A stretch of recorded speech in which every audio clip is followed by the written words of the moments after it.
Colossians 3:23 స్వాస్థ్యమును ప్రతిఫలముగా పొందుమని ఎరుగుదురు గనుక మీరేమి చేసినను అది మనుషుల నిమిత్తము కాక మీరు ఏమి చేసినను అది మనుషుల నిమిత్తము కాక అది మనుషుల నిమిత్తము కాక ప్రభు నిమిత్తమని యేసు ప్రభు నిమిత్తమని మనస్ఫూర్తిగా చేయుడి.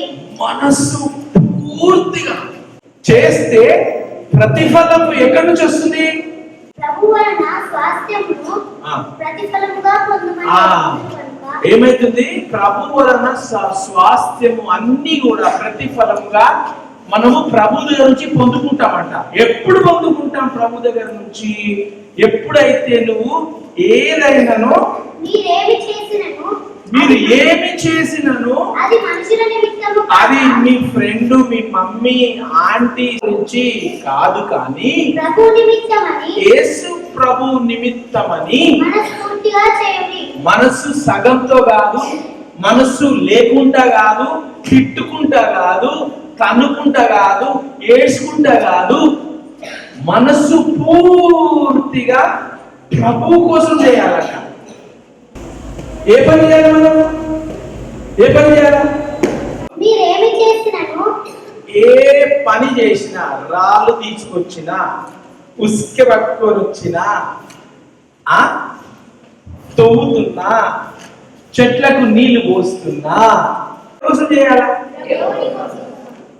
దేవుడు నాకు చూస్తున్నాడు, నేను దేవుణ్ణి ప్రేమిస్తున్నా కాబట్టి నేను దేవుని కోసం చేస్తా. రోమన్స్ 8:14 దేవుని ఆత్మ చేత దేవుని ఆత్మ చేత అందరూ నడిపింపబడుదురు. ఎవరెవరైతే దేవుని ఆత్మ చేత నడిపింపబడతారో వారందరూ దేవుని కుమారులై దేవుని కుమారులు కుమార్తెలై ఉందురు. ఎట్లా నడిపింపబడాలి మనము? దేవుని ఆత్మ ద్వారా నడిపించబడాలి. గలతీ 5:18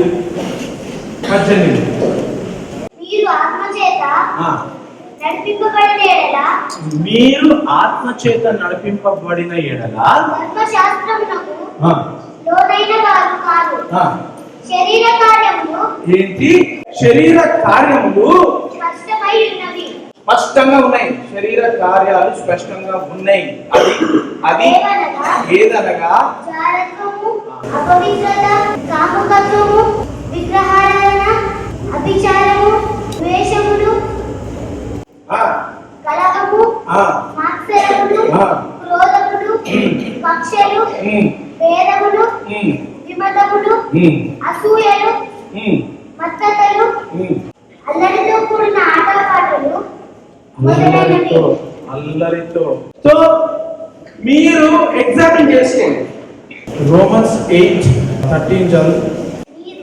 మీరు శరీరానుసారముగా ప్రవర్తించిన ఎడల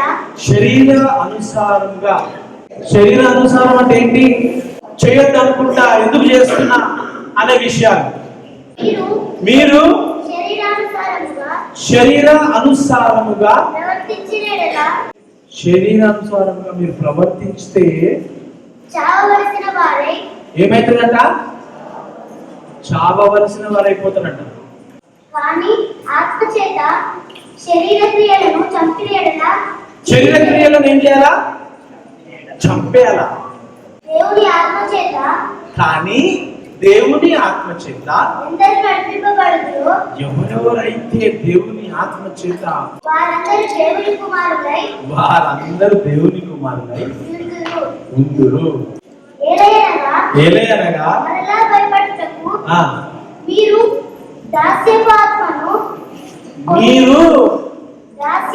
దాస్యపు అనంటే స్లేవ్ అంటే నీ శరీరానికి బానిస కాదు. నువ్వు దాస్యపాత్మను పొందలేదు కానీ దత్తపుత్రాత్మను పొంది ఆ ఆత్మ కలిగిన వారమై మనము అబ్బా తండ్రి అని మొదలుపెట్టుచున్నాము. మనము దేవుని పిల్లలమని ఆత్మ ఏమంటుందంట? తానే పరిశుద్ధ ఆత్మ మన ఆత్మతో కూడా మన స్పిరిట్, గాడ్ స్పిరిట్, మన స్పిరిట్ సాక్ష్యం ఇచ్చుచున్నాడు. మనము పిల్లలమైతే వారసులము అనగా దేవుని వారసులము, క్రీస్తుతో కూడా మహిమ పొందుటకు ఆయనతో శ్రమపడిన ఎడల క్రీస్తుతోని వారసులము. మన ఎడల ప్రత్యక్షము కాబోవు మహిమ ఎదుట ఇప్పటి కాలము శ్రమలు ఎన్నతగినవి కావని ఎంచుచున్నాము.